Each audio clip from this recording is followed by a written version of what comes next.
सभी boys and girls, आज का जो हमारा टॉपिक है वो है विश्व के प्रमुख घास के मैदान। तो इसमें पूरा मैप बना के मैं समझाऊंगा कि किस तरीके से हमारे पूरे विश्व में ये जो घास के मैदान हैं इनका वितरण है, कहाँ कहाँ पर कौन कौन से घास के मैदान को क्या क्या बोला जाता है। लेकिन सबसे पहले घास के मैदान को समझने के लिए आपको इस पूरे विश्व का एक स्वरूप समझना होगा कि यहाँ पर तापमान का जो वितरण है वो कैसे है। तापमान का वितरण का मतलब आपने जैसे देखा होगा कि हमारी जो पृथ्वी है वह अपने अक्ष पे 23.5 डिग्री झुकी हुई है। हमारी पृथ्वी अपने अक्ष पे 23.5 डिग्री झुकी हुई है। नतीजा क्या होता है, इसकी वजह से हमारे अलग अलग देशों में अलग अलग तापमान रहता है, अलग अलग क्षेत्रों में अलग अलग तापमान रहता है। और आपको बता दें, क्योंकि हमारी जो पृथ्वी है वह अपने अक्ष में 23.5 डिग्री झुकी हुई है, इसकी वजह से 3 से 4 महीने होते हैं जो सूर्य कर्क रेखा पे लंबवत चमकता है, और 3 से 4 महीने होते हैं जो सूर्य है मकर रेखा पे लंबवत चमकता है। और जहां पर सूर्य लंबवत चमकेगा वहां का तापमान बढ़ेगा, तापमान ज़्यादा होगा, और वहां की जो जल राशियां हैं वहां से वाष्पीकरण ज़्यादा होगा। और आपको बता दें, घास का मैदान एक बहुत इंपॉर्टेंट टॉपिक है जो हमारे एग्जाम में आता है, पूछा जाता है, कई लेवल के एग्जाम में पूछा जाता है कि कौन से क्षेत्र में किस घास के मैदान को क्या बोलते हैं। लेकिन सबसे पहले आपको समझने की जरूरत है कि घास का मैदान, सीधी सी बात है, वहाँ पे तो घास होगी, चारा होगा, लेकिन घास का मैदान की उत्पत्ति हो कैसे रही है, आखिरकार घास का मैदान क्यों बन रहा है।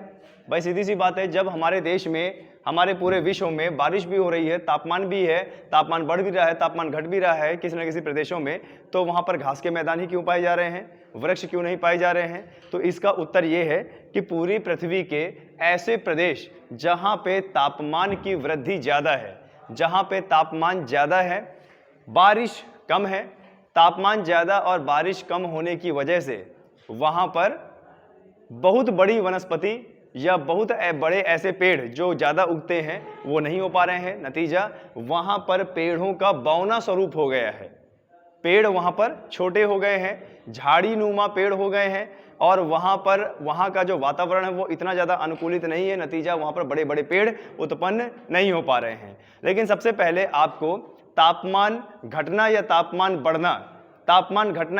बढ़ने का सिद्धांत समझना होगा। देखिए, पूरी पृथ्वी तो आपने देखा होगा अक्षांश और देशांतरी रेखाएं, लेकिन हम यहाँ पर अक्षांश की बात करेंगे। हमारे पृथ्वी की जो मुख्य 3 अक्षांश रेखाएं हैं, भूमध्य रेखा, 0 डिग्री पर भूमध्य रेखा, और 0 डिग्री पूरे विश्व को 2 गोलार्धों में बांटती है, उत्तर का गोलार्ध और दक्षिण का गोलार्ध। तो देखिए, जो हमारी 0 डिग्री पे भूमध्य रेखा है, 0 डिग्री से ऊपर का हिस्सा हमारा उत्तरी गोलार्ध में आता है, और 0 डिग्री से नीचे का हिस्सा हमारा दक्षिणी गोलार्ध में आता है। और आपको बता दें, 0 डिग्री से अगर हम उत्तर की तरफ जाएंगे तो जैसे 1 डिग्री, 2 डिग्री, 3 डिग्री ऐसे ऊपर की तरफ जाएंगे तो 23.5 डिग्री पे हमें कर्क रेखा देखने को मिलती है उत्तर की ओर। ध्यान दीजिएगा, उत्तर की ओर, भूमध्य रेखा से उत्तर की ओर जाएंगे तो हमें कर्क रेखा देखने को मिलेगी। ठीक है, उसी भूमध्य रेखा से अगर नीचे की तरफ आएंगे तो हमें मकर रेखा देखने को मिलेगी। लेकिन ऐसा क्यों कि हमने इतने सारे हमारे अक्षांश हैं और हमने 23.5 डिग्री उत्तर और 23.5 डिग्री दक्षिण में जो कर्क रेखा और मकर रेखा है, इन्हीं को हमने चिन्हित किया। हमने इनको चिन्हित इसलिए किया क्योंकि देखिए, अभी मैंने क्या बताया कि कर्क रेखा और मकर रेखा, हमारी पृथ्वी अपने अक्ष पर, अपनी धुरी पर 23.5 डिग्री झुकी हुई है और उसके बाद घूम रही है। इसमें क्या हुआ, इसमें यह होता है कि 3 से 4 महीने सूर्य कर्क रेखा पर लंबवत चमकेगा और 3-4 महीने मकर रेखा पर। तो सीधी सी बात है, जहां पर सूर्य लंबवत चमकेगा वहां पर तापमान अधिक होगी, यानी गर्मी का दिन रहेगा या गर्मी के महीने चलेंगे। अभी आपने देखा होगा कि फरवरी के बाद धीरे धीरे हमारे यहाँ का जो तापमान है वो धीरे धीरे बढ़ता चला जा रहा है, और आज ऐसी स्थिति है कि आपको लग रहा है कि मई जून में होने वाला तापमान अभी हो रहा है। अब धीरे धीरे गर्मी बढ़ रही है, तो इसी सिद्धांत समझ जाइए कि देखिए, हमारा जो भारत है, हमारा भारत कौन सी रेखा पे आता है, कर्क रेखा पर आता है, जो भारत को लगभग 2 हिस्सों में बांटती है। तो देखिए हमारे भारत में धीरे धीरे गर्मी आ रही है। गर्मी आने का मतलब ये है कि हमारे भारत के ऊपर यानी कर्क रेखा के ऊपर सूर्य लंबवत चमकने जा रहा है अगले 3 से 4 महीने।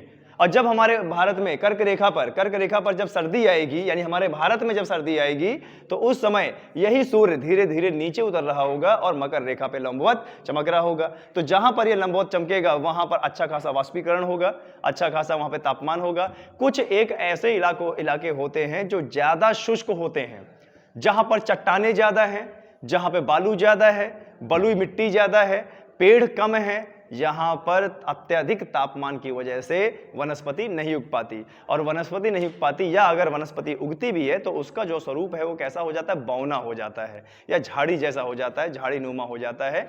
इसकी वजह से इस पूरे इलाके में उगने वाली वनस्पति को हम बोलते हैं घास।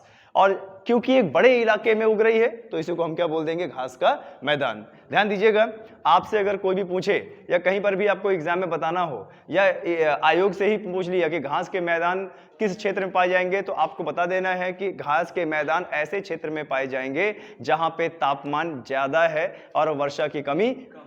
वर्षा की कमी कम नहीं है, वर्षा की कमी है। तापमान अत्यधिक, वर्षा की कमी है, और वहां पर इतना ज़्यादा तापमान है कि जो वनस्पति है वह अच्छे से उग नहीं पा रही है।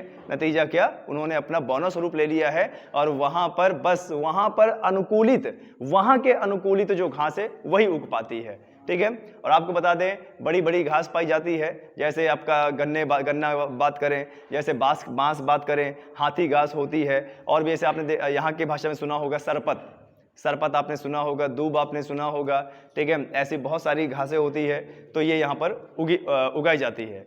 लेकिन आपको बता दें, खाली ये इलाका नहीं है, वो इलाका नहीं है जहां पर तापमान की वृद्धि है और बारिश कम है। घास के मैदान वहां भी पाए जाते हैं जहां पर एक औसतन लिमिट से नीचे भी तापमान है। अब आपको बता दें, हमारा भूमध्य रेखा क्षेत्र एक ऐसा क्षेत्र है जिसमें 12 महीने सूर्य लंबवत चमकता है, जहां पर अत्यधिक सूर्य की किरणें रिसीव होती है। नतीजा, यहां पर जितनी भी जल राशि है उसका अत्यधिक वाष्पीकरण होता है, और इतनी ज्यादा गर्मी होने के बाद जब अत्यधिक जल राशियों से वाष्पीकरण होता है तो तत्काल यहाँ पर बादल भी बनता है, और तत्काल बादलों को कंडेंसेशन होके, संघनन होके, या फिर आप बोल सकते हो नमी मिलकर वो यहाँ पर रोज बरस देते हैं। कहाँ पे बरसते हैं, ये हमारे भूमध्य रेखीय क्षेत्र। और भूमध्य रेखीय क्षेत्र का मतलब ये होता है कि भूमध्य रेखा के इर्द गिर्द वाला क्षेत्र। अब भूमध्य रेखा के इर्द गिर्द वाला कौन सा क्षेत्र, भूमध्य रेखा कितने डिग्री पर, 0 डिग्री पर, 10 डिग्री ऊपर और 10 डिग्री नीचे। ध्यान दीजिएगा, भूमध्य रेखा के 10 डिग्री ऊपर और 10 डिग्री नीचे, यानी 10 डिग्री उत्तर, 10 डिग्री दक्षिण के अक्षांशों के बीच में भूमध्य रेखीय क्षेत्र पाया जाएगा। और यहाँ पर जो भूमध्य रेखा से ज्यादा नजदीक इलाके हैं वहां पर रोजाना शाम के 4 बजे की वर्षा होती है, गड़गड़ाहट के साथ, बौछार के साथ। उसको बोलते हैं शाम के 4 बजे की वर्षा। और क्योंकि रोज पानी मिल रहा है, रोज पोषण मिल रहा है, इस वजह से भूमध्य रेखीय क्षेत्र में जो स्वरूप है वहां पर सदाबहार हरे भरे सघन वन पाए जाते हैं। ध्यान दीजिएगा, सदाबहार हरे भरे सघन वन। यही कारण है कि इस इलाके में, पूरे में, दक्षिण अमेरिका में हमारा अमेज़न का जंगल पाया जाता है, और अमेज़न के जंगल में पूरे विश्व का लगभग 20% ऑक्सीजन उत्पन्न होता है। इसीलिए अमेज़न के जंगलों को विश्व का फेफड़ा कहा जाता है। आए समझ में? अब सीधी सी बात है, यहाँ तो पानी आ रहा है, तापमान एक हद तक बढ़ने की कोशिश करता है, लेकिन शाम के 4 बजे अच्छा मूसलाधार बौछार के साथ बारिश हो जाती है, तापमान को डाउन कर देता है। क्योंकि यहाँ पर रोज बारिश हो रही है, इसीलिए यहाँ का स्वरूप कैसा हो गया, अत्यधिक मात्रा में वन, अत्यधिक मात्रा में सघन वन, और कहीं कहीं तो वन इतने ज्यादा घने हैं, आपको बता दें कि सूर्य की किरणें जमीन तक नहीं पहुंच पाती है। नतीजा, नीचे की जो जमीन है वह सूख नहीं पाती है, और ना सूखने की वजह से जल नीचे नहीं ग्रहण हो पाता है, और वहां की जो जमीन है वो दलदली स्वरूप हो जाती है, दलदली मिट्टी हो जाती है। अब दलदली मिट्टी है यानी मैंग्रोव का स्वरूप ले लिया, तो वहां पर जंगल कैसे पाए जाएंगे, मैंग्रोव जंगल पाए जाएंगे, उत्तम क्वालिटी का सागवान पाया जाएगा। ठीक है, ये ध्यान दीजिएगा। क्योंकि सूर्य की किरणें नीचे तक नहीं आ पाती हैं, और क्योंकि पेड़ पौधों का जो वेस्ट मटेरियल होता है पेड़ पौधों का वेस्ट मटेरियल वहाँ पे नीचे गिरता है, सड़ता है और इसी के कारण वहाँ पर मार्श गैस उत्पन्न होती है। तो यहाँ पर प्रश्न आता है कि मार्श गैस कैसे वनों में पाई जाती है? सदाबहार हरे भरे सघन वन में मार्श गैस पाई जाती है, ठीक है, क्योंकि रेंगने वाले कीड़े मकोड़े बड़े बड़े मच्छर यहाँ पे पाए जाते हैं, इसलिए यहाँ पर जीवन निर्वहन करना पॉसिबल नहीं है, ठीक है। ऑल द टाइम यहाँ पे वर्षा होती रहती है, धीरे धीरे पानी गिरता रहता है। और आपको बता दें ये इतना ज़्यादा सघन है, अमेज़न का जंगल इतना ज़्यादा सघन है कि जब बारिश होती है तो बारिश का पानी भी नीचे गिरने में बहुत टाइम लगता है, एकदम से नहीं कि बूंद आई और नीचे गिर गया। आया समझ में? ये चीज़ क्लियर हुआ। अब देखिए यहाँ पर भूमध्य रेखीय क्षेत्र में आप बताइए, क्योंकि रोजाना वर्षा हो जा रही है, रोजाना तापमान में वृद्धि भी हो रही है, कमी भी हो रही है, तो सीधी सी बात है सदाबहार हरे भरे पाए जाते हैं। लेकिन जहां पर इलाका शुष्क है, जहां पे पथरीला इलाका है, रेगिस्तान है, ठीक है, वहां पे घास के मैदान पाए जा रहे हैं। ये ध्यान दीजिएगा। जैसा कि मैंने बताया कि जरूरी नहीं है कि जहां पर तापमान की अत्यधिक वृद्धि होगी वहीं पर ही घास के मैदान पाए जाएंगे। जहां पे अत्यधिक तापमान की कमी होगी वहां पर भी घास के मैदान पाए जाएंगे। आया समझ में? वो जो फैन है पीछे वाला, वो वहां से उसको बंद कर दीजिए, क्योंकि उसका रिकॉर्डिंग चालू हो जाएगा। वो जो पीछे वाला है वहां से बंद होगा, अंदर से, ठीक है। तो ये चीज हुआ आपका। अब देखिए हमारा सिद्धांत ये कहता है, कई बार ये प्रश्न में आया भी है कि अगर भूमध्य रेखा से उत्तर के अक्षांश की ओर बढ़ेंगे या भूमध्य रेखा से दक्षिण के अक्षांश की ओर बढ़ेंगे तो हमारे तापमान में कमी होगी। और तापमान में कमी क्यों होगी? क्योंकि भूमध्य रेखा से उत्तर की ओर और भूमध्य रेखा से नीचे की ओर जाने पर सूर्य की किरणें पृथ्वी पर तिरछी पड़ती हैं, और तिरछी पड़ती हैं, तिर्यक अंश बनाती हैं। इसकी वजह से जो तापमान है वह कम रिसीव होता है।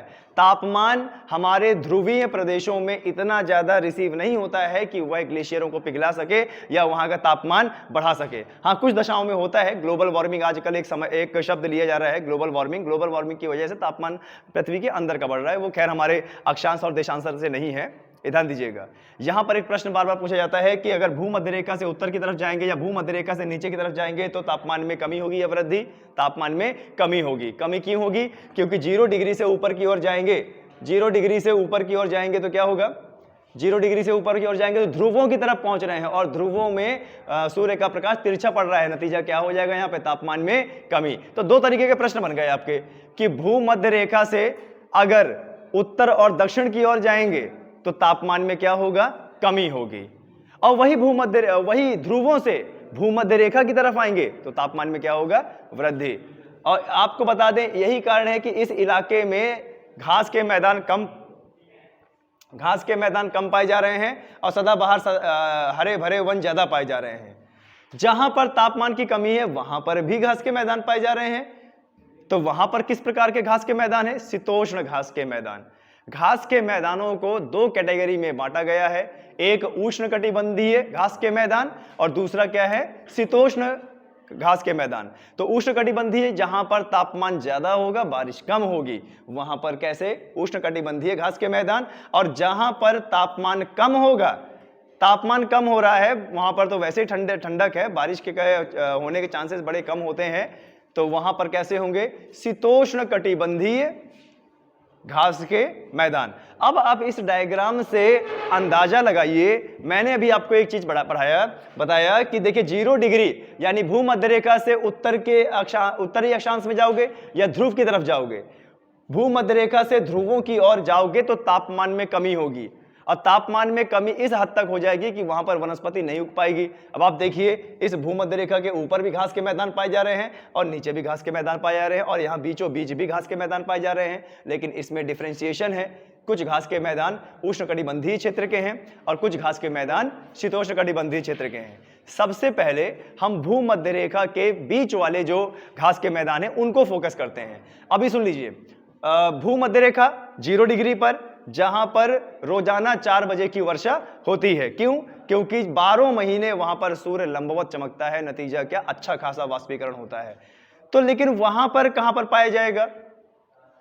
भूमध्य रेखा में घास का मैदान वहीं पाया जाएगा जहां पे तापमान की कमी है। तो जरा देखिए आप यहाँ पे, अगर हम यहां से शुरू करें तो भूमध्य रेखा है, भूमध्य रेखा से जैसे ही क्रॉस होता है ये हमारा दक्षिण अमेरिका के अमेज़न के जंगलों के पास, और अगर नीचे उतरेंगे तो हमारा मकर रेखा के पास, और मकर रेखा के नीचे और जाएंगे तो शीतोष्ण प्रदेश में पंपास जैसे पाया जा रहा है, और उष्णकटिबंधीय क्षेत्र में जैसे पंपास और सेल्वास दोनों आएगा, और इधर भूमध्य रेखीय क्षेत्र में लानोस आएगा और कंपास आएगा। अब देखिए ये हमारा पूरा का पूरा दक्षिणी अमेरिका है, ध्यान दीजिएगा ये पूरा पूरा हमारा दक्षिणी अमेरिका है, और यहाँ पर देखिए किस तरीके का घास के मैदान पाए जा रहे हैं, और उन घास के मैदान को क्या बोला जा रहा है। देखिए ये हमारा मैक्सिको की खाड़ी से, यहाँ पर मैक्सिको की खाड़ी है, मैक्सिको की खाड़ी से अलग होता है हमारा क्या, दक्षिण अमेरिका, और यहाँ पर उत्तर से दक्षिण की ओर जाएंगे तो सबसे पहले लानोस घास का मैदान, कंपास घास का मैदान,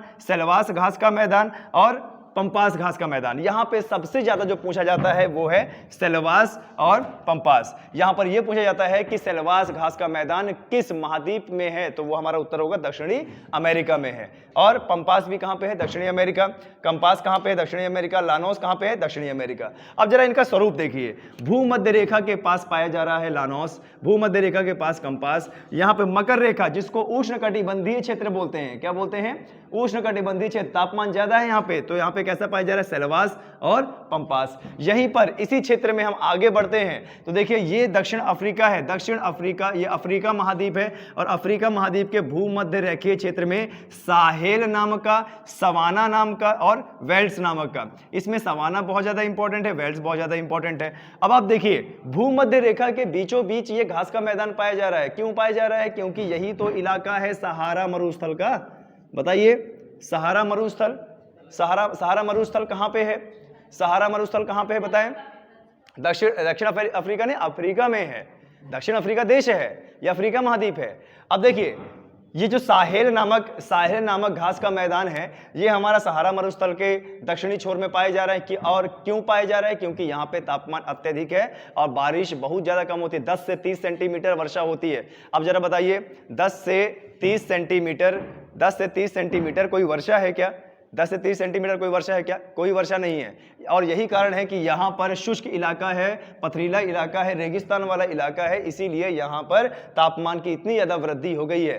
भाई चट्टानों से ऊष्मा निकल रही है, चट्टानें गर्म होने के बाद चट्टानों से ऊष्मा निकल रही है, रेत के गर्म हो जाने के बाद उसमें से ऊष्मा निकल रही है, नतीजा इतना ज्यादा तापमान हो जाता है कि यहाँ पर कोई वनस्पति नहीं उग पाती, और यहाँ पर केवल और केवल बच जाता है घास का मैदान। आए समझ में? तो आप बोल सकते हो कि सहारा मरुस्थल के दक्षिण छोर में हमें साहेल नामक घास का मैदान मिलता है। फिर इसी भूमध्य रेखा के थोड़ा सा नीचे उतरिए तो यहाँ पे सवाना घास का मैदान पाया जा रहा है। ये देखिए भूमध्य रेखा से नीचे की तरफ अगर थोड़ा आप उधर रहे हैं तो यहाँ पे सवाना घास का मैदान, और यही सबसे ज्यादा इंपॉर्टेंट हो गया कि सवाना नामक घास का मैदान कौन से महाद्वीप में पाया जाता है, वो है हमारा अफ्रीका। लिख लीजिए, बहुत ज्यादा इंपॉर्टेंट है, एग्जाम में पूछा गया है। यहाँ पर देखिए दक्षिण अफ्रीका में मैंने क्या बताया, सेल्वास और क्या है, पंपास, ये पूछा जाता है। और अगर यहाँ पे बात करें अफ्रीका की, तो अफ्रीका में साहेल तो इतना ज्यादा नहीं पूछा जाता है, लेकिन सवाना बहुत ज्यादा पूछा जाता है कि सवाना टाइप का घास का मैदान कौन से महाद्वीप पाया जाएगा, अफ्रीका महाद्वीप में। ठीक है, और उससे नीचे उतरेंगे, ये जरा देखिए यहाँ पर ये भूमध्य रेखा 0 डिग्री पे दक्षिण की ओर उतरेंगे तो यहाँ पर शीतोष्ण प्रदेश की तरफ हम जा रहे हैं, तापमान में कमी हो रही है, और हमारा यहाँ पे जो तापमान की कमी के कारण यहाँ पर जो घास का मैदान बना है उसको क्या बोलते हैं, वेल्स बोलते हैं। क्या बोलते हैं, वेल्स। अब ये प्रॉपर आता है आपका दक्षिण अफ्रीका में। ठीक है, तो अगर आपको प्रश्न बोल दे कि दक्षिण अफ्रीका में कौन सा घास का मैदान पाया जाता है, वो कौन सा होगा, वेल्स होगा। ठीक है, आए समझ में? इसके बाद अगर और आगे आप बढ़ोगे तो आप सभी लोगों को पता है कि कर्क रेखा में हमारा भारत आता है, या फिर आप बोल सकते हो कि कर्क रेखा हमारे भारत को लगभग दो बराबर हिस्सों में बांटती है, और हमारे भारत के टोटल 8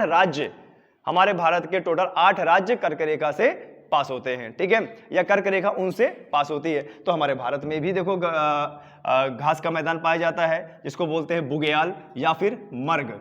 तो आप बोल सकते हैं कि मर्ग घास का मैदान कहाँ पाया जा रहा है, तो वो हमारे पाया जा रहा है कहाँ, भारत में। आपने नामक सुना होगा, गुलमर्ग सुना होगा, मर्ग करके बहुत सारी जगह सुनी होंगी। तो मर्ग जैसी जगह है, इसमें से कुछ जगह संकेत करती हैं हमारे घास के मैदान को। उसी तरीके से दक्षिण भारत के दक्षिण की छोर की तरफ आएंगे तो दक्षिण छोर में जो भूमध्य रेखा के नजदीक है वहां पे पंटाना घास का मैदान पाया जा रहा है। ठीक है, आया समझ में?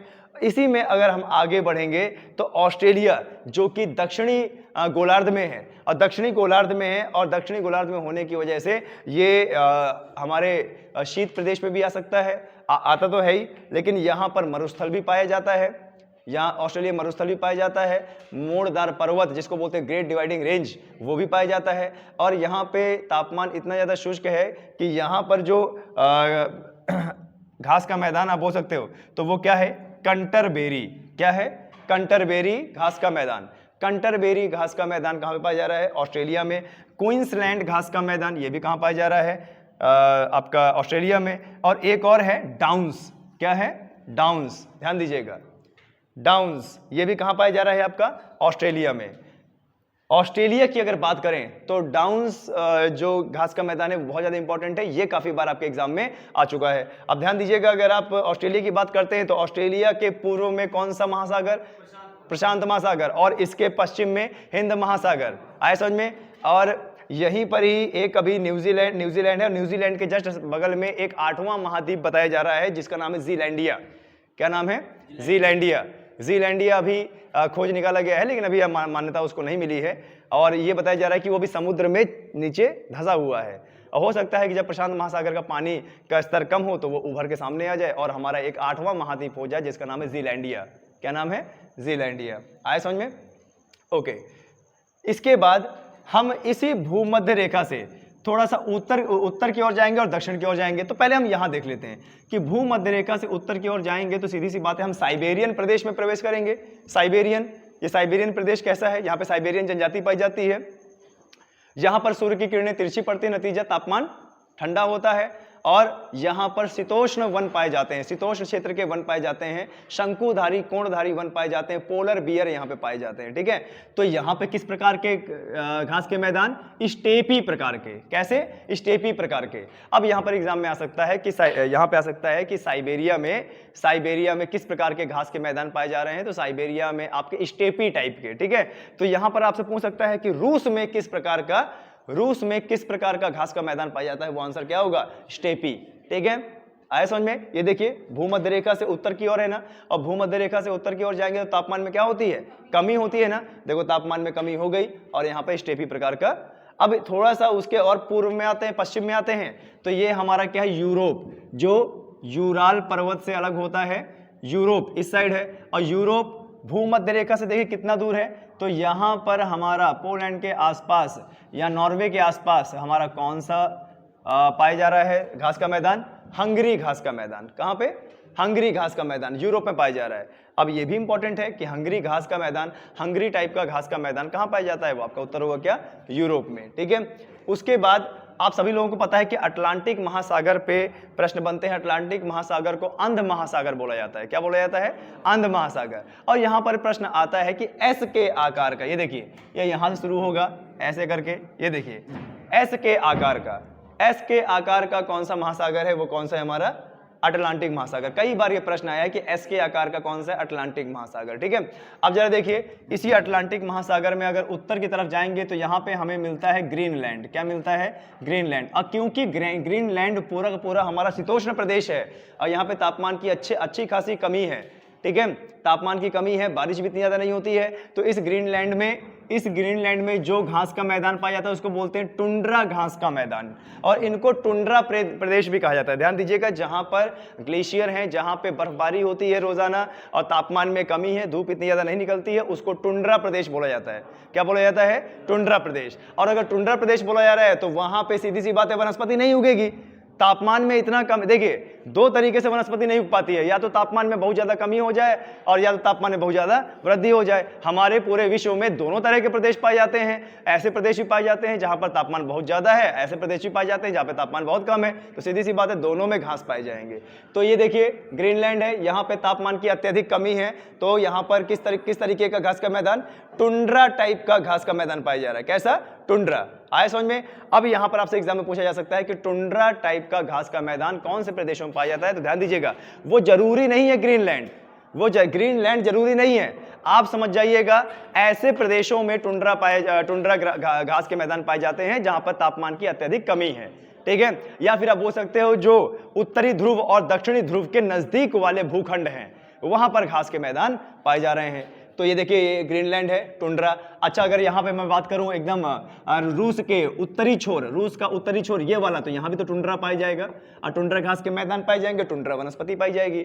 इसके बाद मैं यहाँ पे बात करूं उत्तरी अमेरिका महाद्वीप के, उत्तरी अमेरिका महाद्वीप की मैं अगर बात करूं तो देखिए, भूमध्य रेखा से ये भी दूर है। अब भूमध्य रेखा से दूर है तो यहाँ पर भी तापमान में कमी है। आपको बता दें, कनाडा और अमेरिका तो ऐसे क्षेत्र हैं जहाँ पर तापमान की जब कमी होती है, सर्दी आने वाली होती है, तो यहाँ पर कई महीनों तक अच्छा खासा बर्फबारी होती है और कई महीनों तक यहाँ के जो प्रदेश हैं वो बर्फ से ढके रहते हैं। सीधी सी बात है, तापमान की कमी और वनस्पति इतनी अनुकूलित नहीं होगी, शीतोष्ण वाली वनस्पति उगेगी। तो यहाँ पर भी घास के मैदान होते हैं। तो यहाँ पे घास के मैदान को क्या बोलते हैं? प्रेयरी। क्या बोलते हैं? प्रेयरी। ये ध्यान दीजिएगा। तो अगर आपके प्रश्न पूछ लिया जाए कि प्रेयरी टाइप के घास के मैदान कहाँ पाए जाते हैं? उत्तरी अमेरिका महाद्वीप में। कहाँ पे? उत्तरी अमेरिका महाद्वीप में। ठीक है, आए समझ में। और टुंड्रा का भी आपको पता चला। इसके बाद देखिए, यहां पर अमेरिका का एक राज्य है अलास्का, और फिर यहां से हमारा शुरू हो जाता है क्या?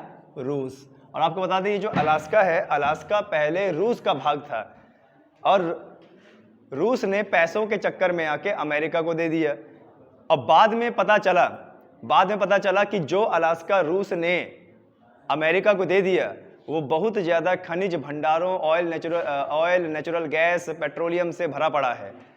तो सोने की चिड़िया बोल सकते हो अलास्का को, सोने की चिड़िया बोल सकते हो। तो ये तो भाई चांदी हो गई अमेरिका की, है ना। आज तक माथा पकड़ा हुआ है ये रशिया की, हमने इतनी बड़ी गलती क्यों कर दिया, हमने इतनी बड़ी अपनी अलास्का क्यों दे दिया उनको। और आपको बता दें, आज अगर अलास्का रूस का होता तो मुझे लगता है विश्व में आज सबसे ज्यादा हावी देश होता रूस। ठीक है, नहीं वैसे है, लेकिन देखो अभी तक वो अपनी मर्यादाएं अभी उसने लागी नहीं है, वो अभी अपनी मर्यादा में रह के काम कर रहा है, क्योंकि रूस से भी पावर लेने वाले कई सारे देश हैं, चाइना है, अमेरिका है, यूके है, फ्रांस है, ऐसे। आपको बता दें, अभी आप देखो कि विश्व युद्ध की अगर बात करेंगे तो रूस जैसे देश को नाको चने चबवाए थे जापान जैसे देश ने, आपको पता होना चाहिए। और देखिए जापान कहाँ पे है, इतना छोटा सा देश, देखिए इतना छोटा सा देश, और ये पूरा इधर से लेके यहाँ तक रूस में 11 टाइम जोन है। कितने टाइम जोन है? 11 टाइम जोन है। और ये इतना छोटा सा देश जापान अपनी तकनीकी के लिए आगे, अपनी सैनिकों के लिए जाना जाता है, तकनीकी के लिए जाना जाता है। इन्होंने जो है, जापान ने नाको चने चबवा दिए थे दूसरे विश्व युद्ध में रूस को। ये ध्यान दीजिएगा। अब यहाँ पर जापान की बात आई है तो ध्यान दीजिए, ये जापान प्रशांत महासागर में खुलता है और इसी महासागर के प्रशांत महासागर के इर्द गिर्द है रिंग ऑफ फायर। क्या बोलते हैं? रिंग ऑफ फायर, जहां पर रोजाना ज्वालामुखी की घटनाएं होती रहती हैं। आए समझ में। और कम से कम 14 से 1500 भूकंप, 14 से 1500 भूकंप जापान में आते हैं एक साल के अंदर, 1400 से 1500। इसीलिए यहाँ की तकनीकी कुछ ऐसी है कि यहाँ पे बिल्डिंग इस प्रकार की बनती है, कि यहाँ पर जो है भूकंप को एब्जॉर्ब करने जाने वाली, कंपन को एब्जॉर्ब करने वाली यहाँ पर बिल्डिंगें बनाई जाती हैं। ठीक है, तो ये रहे हमारे विश्व के पूरे घास के मैदान। इसको आप लोग पढ़िएगा और क्वेश्चंस कीजिएगा इसके। ठीक है, बंद कर दीजिए इसको।